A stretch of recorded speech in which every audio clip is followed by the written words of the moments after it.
Donc quand on considère l'essence et le diesel et qu'on a envie de les comparer, c'est tous les deux des carburants issus du pétrole, donc des carburants fossiles. Quand on distille le pétrole, on a des fractions plus ou moins légères. Alors l'essence est plus légère, donc c'est une fraction qui bout avant. L'essence, on peut considérer que c'est de l'heptane de masse volumique 0,684, alors que le diesel est du cétane, donc 16 carbone contre 7 dans l'heptane. Sa masse volumique est un peu plus élevée, sa température d'ébullition aussi, et donc on peut comparer leur efficacité. Et donc la première question qu'on pourrait se poser, c'est tiens, quelle est la pollution qu'il génère, donc quelle quantité de CO2 il rejette pour obtenir 1 mégajoule. Donc j'ai déjà fait l'exercice sur le diesel en utilisant des problèmes stoichiométriques dans une autre vidéo. Donc ici, je vais plutôt utiliser des règles de 3 et des correspondances de grandeur. Donc on va considérer l'essence ici. Donc l'essence, on considère que c'est de l'heptane, donc c'est une approximation. L'essence est un mélange, mais on peut approximer comme étant de l'heptane.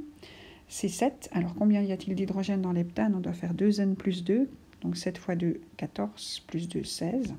Pour la brûler, cette essence, on va avoir besoin d'oxygène et on obtiendra du CO2. Et comme il y a 7 carbone, on obtiendra 7 CO2 et on obtiendra de l'eau. Et comme il y a 16 hydrogènes dans l'heptane, on va obtenir 8 molécules d'eau. Et donc pour oxyder complètement les carbones et les hydrogènes de l'heptane, on a besoin de 7 fois 2, 14, plus 8, 22 oxygènes, donc 11 molécules de dioxygène. Alors si on considère le nombre de moles de CO2 qu'on nous demande, ça c'est notre question. Pour l'instant, on est au courant de voir, d'après l'équation, on voit qu'il y a 7 moles de CO2 qui sont libérés chaque fois qu'on utilise une mole de C7H16. Donc ici, je ne fais pas du tout de correspondance entre l'équation et le tableau. Ce n'est pas du tout lié, donc je ne me mets pas en dessous de l'heptane, je ne me mets pas en dessous du CO2 comme j'ai l'habitude pour les problèmes stoichiométriques. Alors, ça, c'est ce que me dit l'équation. Donc, une mole pour 7 moles. Après, je peux utiliser aussi le pouvoir calorifique, qui lui me parle en masse de C7H16, en masse de carburant. Il me dit pour 1 kg, 1000 grammes de C7H16, j'ai une certaine énergie qui est libérée. Une énergie, alors je relis au-dessus, pour l'essence, donc je mets du bleu, de 47,3 mégajoules par kilo. Donc ça, c'est quelque chose qui est disponible dans des tables. Pouvoir calorifique, c'est le nombre de mégajoules que va libérer 1 kg de combustible. Et ici, le combustible, c'est l'heptane. Donc mégajoules, j'écris à côté 1 kg. C'est le nombre de mégajoules que libère 1 kg. Alors la question qu'on me pose, c'est 1 mégajoule, je vais avoir besoin de quelle quantité? Alors comment est-ce qu'on fait ça? Eh bien, on doit relier ces deux-ci par une règle de 3. Donc, pour passer de cette ligne-ci à cette ligne-là, je n'aurai qu'à diviser par 47,3. Après, il faudrait pouvoir relier à notre inconnu qui est le nombre de moles de CO2 pour 1 mégajoule. Donc, c'est ça qu'on cherche. Et donc, il va falloir relier une information sur le nombre de moles qui m'est donné par l'équation. Alors, comment est-ce que je m'en sors? Je voudrais bien savoir comment passer de là-haut à ici. Et donc, ça ne va pas être si facile. Peut-être que je vais devoir passer par une première étape et puis une autre. Et donc, comment est-ce qu'on peut faire ça? On a une possibilité horizontale. Donc, le nombre de moles et la masse, c'est relié par la masse molaire. La masse molaire de l'heptane, c'est 7H16. Je fais 7 fois 12 plus 16, ça me fait 100 grammes par mole. Et donc, ce que je peux remplir comme case supplémentaire, quand j'ai une mole d'heptane, j'ai 100 grammes d'heptane. Et là, on voit très bien qu'on va pouvoir faire un rapport. Donc, entre une mole 100 grammes et 1 kg qui me donne 47,3 mégajoules, je n'ai qu'à faire x 10 ou diviser par 100 x 1000 si vous préférez être plus précis dans votre règle de 3. Et donc, 1 kg d'heptane, ça me donne aussi 10 fois plus, donc 70 moles de CO2. Comment j'ai trouvé ça? En ayant une première rapport entre les lignes, et donc je peux l'utiliser partout. Alors si on veut, on peut remplir le reste, mais ce n'est pas tout à fait nécessaire. Je vais l'écrire en jaune, moins visible. Donc ici, j'ai aussi 10 moles dans 1 kg. Et ici, je peux le faire dans l'autre sens, j'ai 4,73 mégajoules quand j'utilise une mole. Et donc, ce n'est pas la question qu'on me pose. On ne me demande pas le nombre de moles que libère 1 kg, le nombre de moles de CO2 comme libère 1 kg d'heptane. On me demande le nombre de moles qui est libéré quand j'utilise 1 mégajoule. Et donc, je dois utiliser la règle de 3 de la dernière colonne, de la colonne de l'énergie, et donc diviser par 47,3 ces fameux 70 moles, et j'ai 1,48 moles de CO2. Et donc j'ai répondu à la question. Donc en très peu de place, sans faire un grand problème stoichiométrique en long et en large, il y a moyen, rien qu'en travaillant avec des lignes qui correspondent à une certaine quantité, d'énergie, de masse, de moles de tout le monde. En règle de 3, ça fonctionne. Attention de toujours bien préciser ce que vous mettez au sommet de vos colonnes et de ne pas mélanger, et que chaque ligne corresponde à une information cohérente, qu'il n'y ait pas des choses mélangées dans tous les sens. Alors si on continue la deuxième question, on peut continuer le tableau et l'allonger et l'allonger. Donc la question qu'on demande après, c'est la quantité de CO2. Donc on aura toujours la question de la première colonne. Cette fois-ci, quand on brûle 1 litre de carburant. Alors mon carburant, j'ai déjà regardé son nombre de moles, j'ai déjà regardé sa masse. On va rajouter une colonne pour regarder son volume. Alors le carburant essence est un liquide, le diesel aussi. Et donc, on va regarder son volume de liquide. Alors, ma question, c'est, tiens, pour 1 litre de liquide, 1000 millilitres, je vais libérer combien de moles de CO2? Alors, là, de nouveau, il va falloir avoir une correspondance avec une autre colonne. Alors, ce qu'on peut utiliser, c'est entre le volume de liquide et la masse, on a une autre grandeur chimique.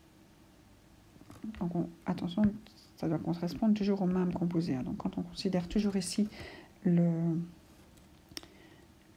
carburant, on peut faire des grandeurs chimiques. Alors, entre masse et volume, on utilise la masse volumique.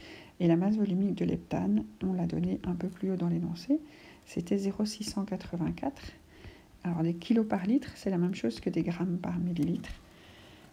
Mais ici, on pourrait peut-être utiliser les kilos par litre, en fait. Et donc, comme on a 1 litre, on va avoir le même nombre de kilos.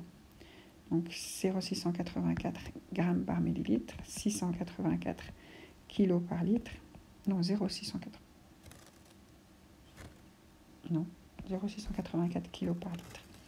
Et donc j'ai 0,684 kilos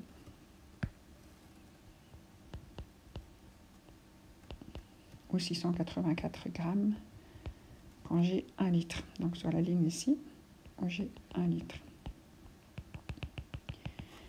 Et donc avec ça, on va pouvoir relier à nouveau la dernière ligne avec une autre. On peut choisir celle qu'on veut. Moi, je choisis une couleur. Allez, en vert foncé pour changer. Et donc, pour pouvoir relier notre nombre de moles, on va utiliser une règle de 3. Donc, on va diviser par 1000 fois 684. On aura pu partir de la première et diviser par 100 fois 684. Attention d'utiliser les grammes dans les deux sens, pas commencer à travailler des kilos et des grammes. Et donc si je fais ça avec mes moles de CO2, parce que je passe aussi de ligne à ligne, j'obtiens 70 divisé par 1000 fois 684. J'obtiens 47,9 moles de CO2. Donc on a répondu à cette question B, 47,9 moles. On avait répondu à la question A, 1,48 moles. Alors maintenant, on peut se dire, tiens, si je roule 100 km avec ma voiture, donc ici c'est quelque part utiliser l'énergie pour avancer, on me dit que je consomme, ça c'est une information que j'ai un peu plus haut, je consomme, avec la motorisation essence, 6,2 litres. Donc la question, c'est quand on consomme ces 6,2 litres, quelle quantité de CO2 on libère, non plus pour 1 litre de carburant et pour 6,2 litres. Et vous voyez que ça va être assez vite fait. Donc il suffit encore de faire une règle de 3. Hop.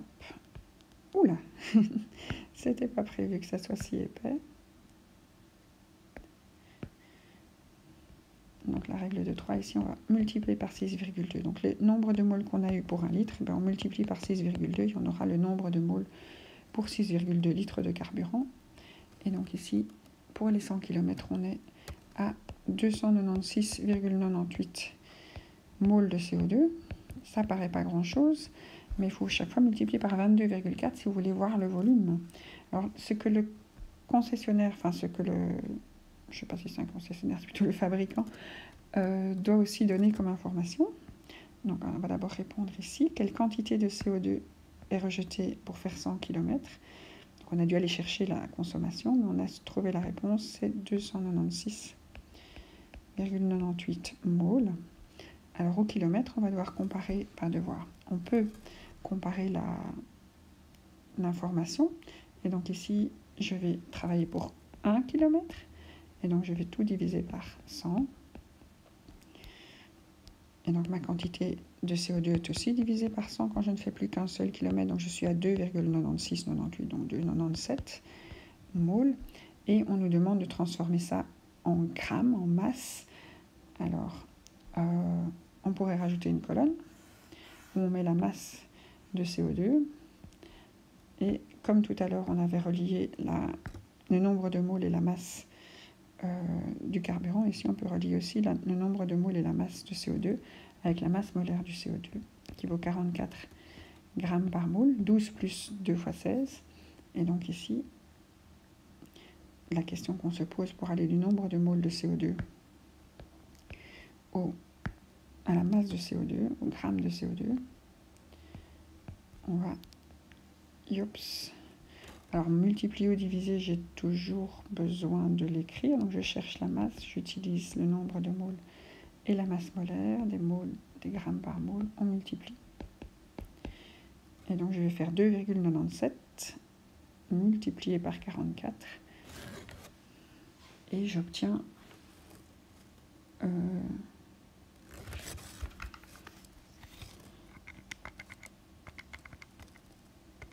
131, ils annoncent 144, 131 grammes de CO2 pour 1 km. Donc, qui était la dernière question qu'on se posait. Donc, quelle masse de CO2 est rejetée au kilomètre? Donc, 131 grammes. Et la comparer à la donnée fournie. Donc, eux fournissaient du 144 grammes. Donc, on est dans la même gamme. Donc, le calcul doit avoir des approximations ou des arrondis, j'imagine. Voilà, alors ce qu'on peut se dire, c'est raccrocher tous ces calculs de pollution, de performance de carburant au chapitre plus théorique qui relie la variation d'enthalpie molaire et le pouvoir calorifique. Donc on peut encore travailler un tout petit peu. Donc la question qu'on se pose maintenant, c'est quelle est la variation d'enthalpie molaire? Donc quelque part, on voudrait bien trouver pour une mole de carburant, quelle est l'énergie. Alors ici, on a du 44,373 mégajoules. Alors la variation d'enthalpie molaire, c'est des kilojoules par mole. Et donc, si on utilise la règle de 3 avec le x10 divisé par 10, on pourrait se dire qu'on a 4730 kilojoules pour une mole. Donc, on peut aussi utiliser la formule. Alors, quelle formule on a vue qui relie le pouvoir calorifique et la variation d'enthalpie molaire? On s'était dit que le pouvoir calorifique, c'était des mégajoules par kilo, que c'était donc des kilojoules par gramme, que la variation d'enthalpie molaire, ça doit être des kilojoules par mole. Donc le rapport qu'on utilise entre les deux, c'est la masse molaire qui est en grammes par mole. Et on divisait pour pouvoir simplifier les moles. Et donc si on transforme la formule du pouvoir calorifique est égale à variation d'enthalpie molaire divisée par la masse molaire, et qu'on fait il fallait aussi une inversion de signe, parce que l'énergie thermique est perdue, donc l'énergie interne, l'énergie chimique, pas thermique, chimique, est perdue au niveau des réactifs, et l'énergie thermique est gagnée par le milieu. Et donc on doit avoir un signe positif pour le pouvoir calorifique et négatif pour l'énergie chimique entre les réactifs et les produits. Et donc ici, si on inverse cette formule, on va avoir le pouvoir calorifique multiplié par la masse molaire et toujours ce signe moins qui inverse le chiffre. Et donc mon pouvoir calorifique, on me disait 47,3 mégajoules par kilo. Et j'ai envie d'écrire 47,3 kilojoules par gramme.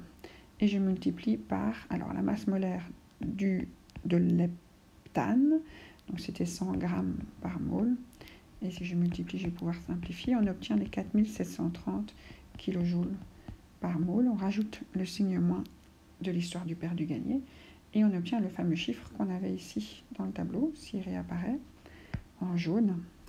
Donc on avait 4730 kilojoules pour 1 mole.